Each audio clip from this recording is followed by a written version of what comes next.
This video is sponsored by Ram Ram Group of Companies, co-sponsored by Nature House and भैया G silver coated इलायची। दोस्तों, आकाश आनंद को दरकिनार करना क्या मायावती को वाकई भारी पड़ने जा रहा है, क्योंकि इससे पहले कई बड़े फैसले लिए गए।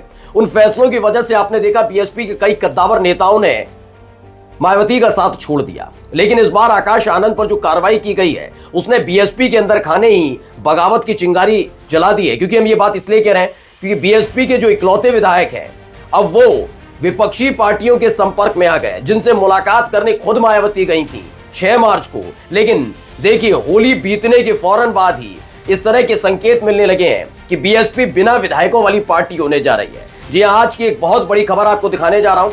ये सारा का सारा इफेक्ट कैसे आकाश आनंद के बहुजन समाज पार्टी में अलग थलग किए जाने के बाद हो रहा है, ये तमाम चीजें समझिएगा। नमस्कार, मैं हूं प्रज्वल गौतम और आप देख रहे हैं खबर चौक।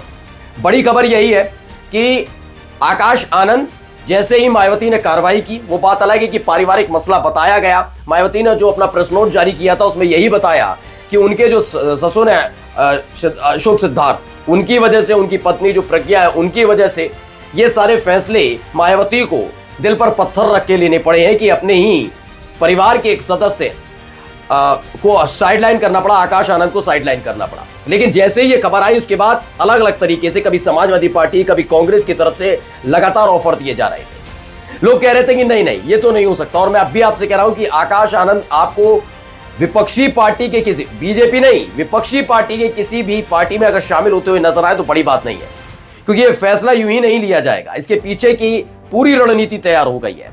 पहले मैं एक तस्वीर, एक वीडियो दिखा रहा हूं। उस वीडियो को देखने के बाद आप समझ जाएंगे कि खेल होने जा रहा है। और हो सकता है इस मार्च के आखिर तक बीएसपी यानी बहुजन समाज पार्टी यानी बहन जी की पार्टी बिना विधायकों वाली पार्टी हो जाए। कैसे? पहले इस तस्वीर को जरा गौर से देखिए। कौन कौन है मैं बाद में आपको समझाऊंगा, पहले वीडियो देखिए आप।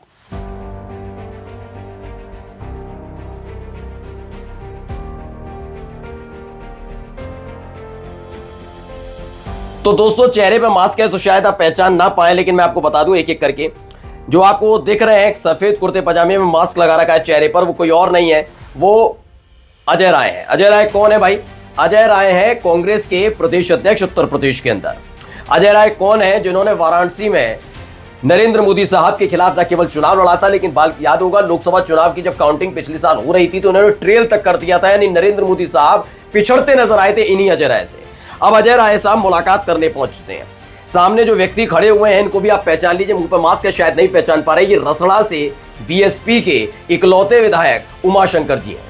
ये दोनों की मुलाकात सियासी गलियारे में चर्चा का विषय इसलिए भी बन गई है क्योंकि हाल ही में आकाश आनंद पर हुई कार्रवाई के बाद से ही मायावती को खुद इस बात का डर सता रहा है कि एक बार फिर से बड़ी बगावत हो सकती है। और ये बगावत चूंकि उनके पास खोने के लिए ज्यादा कुछ है नहीं, लोकसभा में कोई सांसद है नहीं, राज्यसभा में रामजी गौतम है, और यहां पर देखिए एक बीजेपी विधायक है। तो वैसे अगर दूसरे संवैधानिक तौर पर देखा जाए, यानी कि पार्टी की जो मजबूती के लिए विधायक और सांसद होते हैं उस लिहाज से एक सांसद एक विधायक है। लेकिन पार्टी के जो नींव होते हैं यानी कि कार्यकर्ता, उनको लेकर तो जरूर है। यह तस्वीर इसीलिए बहुत महत्वपूर्ण हो जाती है कि अगर विधायकों का टूटन होती है, क्योंकि इससे पहले भी जो विधायक टूट के गए थे तब भी बहुजन समाज पार्टी को बहुत भारी नुकसान और तगड़ा झटका देखने को मिला। लेकिन उसकी भरपाई करने के लिए आकाश आनंद आगे थे।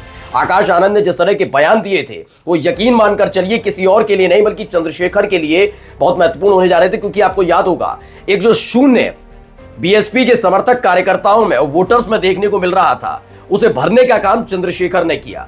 मैं ये नहीं कह रहा कि चंद्रशेखर एक करिश्माई नेता नहीं है, बोलते अच्छा नहीं है, मुद्दे उठाना नहीं जानते, आंदोलन करना नहीं जानते, घबराते हैं, ऐसे नहीं, मैं ये नहीं कह रहा। लेकिन हां, मायावती ने जो निष्क्रियता राजनीतिक तौर पर धरातल पर उतरकर नहीं दिखाई, उसकी बदौलत ही भीम आर्मी का जन्म होता है। उसी की वजह से आजाद समाज पार्टी बनती है। उसी की वजह से चंद्रशेखर एक बड़ा नाम, बड़ा चेहरा खासकर दलित युवाओं में देखने को मिले। लेकिन जो पैर पसार रहे थे अवध क्षेत्र में और पूर्वांचल की तरफ, उसे रोकने के लिए आकाश आनंद एक मारक हो सकते थे, एक बड़ी काट थे बीएसपी के पास।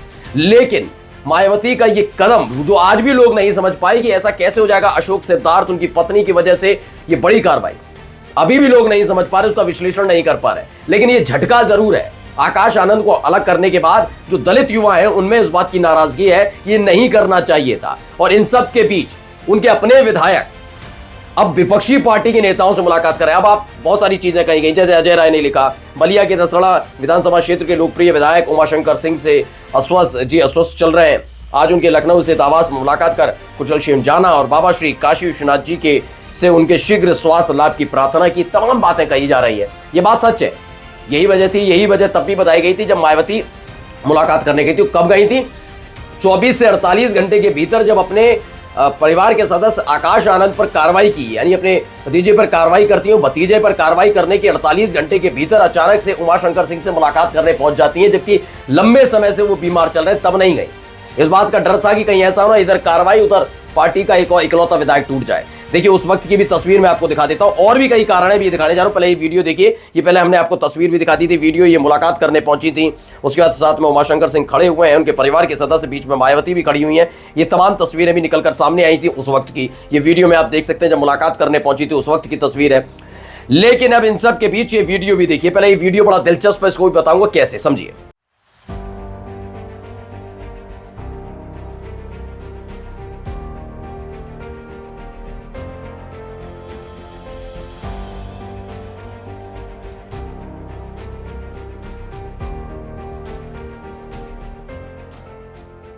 वाकई ऐसा है, लग रहा है कि कुछ ना कुछ बीएसपी में बहुत बड़ा होने जा रहा है, बहुजन समाज पार्टी में, क्योंकि अकेले एनएसजी की जो पूरी की पूरे सुरक्षा घेरा है सिर्फ मायावती के इर्द गिर्द नहीं रहता, कई नेताओं के इर्द गिर्द रहता है लखनऊ के अंदर ही। लेकिन एनएसजी का ये मॉक ड्रिल केवल मायावती के घर पर हुआ। इसमें डमी बनाया गया मायावती का, और उनको कैसे, अगर कोई अप्रिय घटना हो या कोई बात होती है तो कैसे उन्हें अस्पताल तक ले जाया जाए, उस डमी के जरिए समझने की कोशिश की गई। ये एनएसजी की तरफ से किया गया। उसके बाद कई खबरें भी आने लगी ऐसे वैसे इधर उधर की। तब बीएसपी की तरफ से खुद बताया गया एनएसजी द्वारा लखनऊ में बहन कुमारी मायावती जी की सुरक्षा को लेकर मॉक ड्रिल की गई, जिसमें डमी का उपयोग किया गया। इसे भ्रामक रूप से प्रसारित किया जा रहा है। बहन जी पूर्णतः स्वस्थ है और अपने आवास पर है, अफवाहों पर ध्यान न दें, केवल आधिकारिक सूचना पर विश्वास करें। सही बात है, बिल्कुल ऐसा होना भी चाहिए। हम भी इसी बात को कहते हैं कि आधिकारिक सूचनाओं पर विश्वास करें, लेकिन आधिकारिक सूचनाएं आती ही इतनी लेट है। इसीलिए आपको बता रहा हूं कि अचानक से ये सारा घटनाक्रम घटना, आकाश आनंद का जाना, उमाशंकर सिंह से होली से पहले 6 मार्च को मुलाकात मायावती का करना, अचानक से मॉक ड्रिल करना, ये तमाम चीजें होना, क्या वाकई बगावती तेवर अब दिखने लगे हैं बीएसपी के कार्यकर्ताओं में, वो फिर अचानक से अजय राय का मुलाकात करना। मैं अभी आपको बता रहा हूं कि अंदर खाने एक बहुत बड़ी बुगाहट तेज है, खास तौर पर बीएसपी को लेकर। एक ऐसी पार्टी जिसका जन्म 1984 में होता है, जिसकी बदौलत मायावती उत्तर प्रदेश की 4 बार मुख्यमंत्री बनती हैं, तमाम चीजें होती हैं। एक वक्त में बीएसपी राष्ट्रीय पार्टी हुआ करती थी, एक वक्त में ऐसा महसूस होने लगा था कि मायावती देश की प्रधानमंत्री बनेंगी। लेकिन एक के बाद एक जिस तरीके के फैसले लिए गए, और उन फैसलों से क्षुब्ध या नाराज होकर जिस तरह से उनकी अपनी पार्टी के नेताओं ने बीएसपी को अलविदा कहा, वो भी सबने देखा है। लेकिन जिस दौर में बीएसपी इस समय खड़ी हुई है, उसको कहीं ना कहीं जीवंत करने के लिए आकाश आनंद बयान दे रहे थे, कार्रवाई कर रहे थे, बोल रहे थे, ऊर्जा पैदा कर रहे थे। लेकिन इस कार्रवाई ने कहीं ना कहीं बीएसपी के अंदर एक टूटन की नींव रख दी है। नमस्कार।